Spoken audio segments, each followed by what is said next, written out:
అమరావతి అద్భుతం అదే జీవితం అని చూపించే ప్రయత్నం తెలుగుదేశం.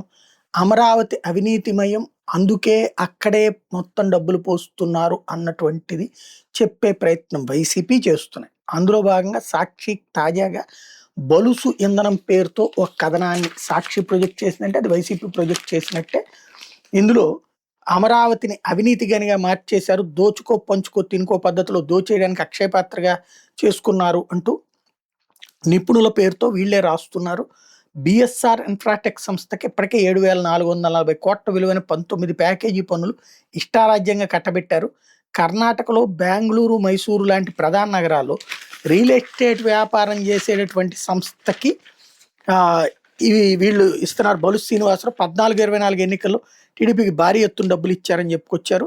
రాజధాని అమరావతి ప్రాంతంలో 26.9 ఎకరాల్లో 1,06,600 చదరపు అడుగుల నిర్మిత ప్రాంతంలో మంత్రుల కోసం G+1 పద్ధతిలో 35 బంగ్లాలు 24.13 ఎకరాల్లో 1,06,745 చదరపు అడుగుల నిర్మిత ప్రాంతంలో హైకోర్టు న్యాయమూర్తుల కోసం G+1 పద్ధతిలో 36 బంగ్లాల నిర్మాణ పనులు 17-18లో 211 కోట్లకు టెండర్లలో బిఎస్ఆర్కి చంద్రబాబు సర్కార్ కట్టబెట్టి 2019 నాటికి 35 కోట్ల విలువైన పనులు పూర్తి చేసినట్టు 23లో కాగ్కి ఇచ్చిన నివేదికలో కూడా చెప్పి మిగిలిన పన్ను విలువ 176 కోట్లు అయితే ఇప్పుడు వాటిని రద్దు చేసినట్టు చెప్పి మళ్ళీ వాళ్ళకే ఇచ్చి 400 కోట్ల రూపాయల చేతిలో పెడుతోంది.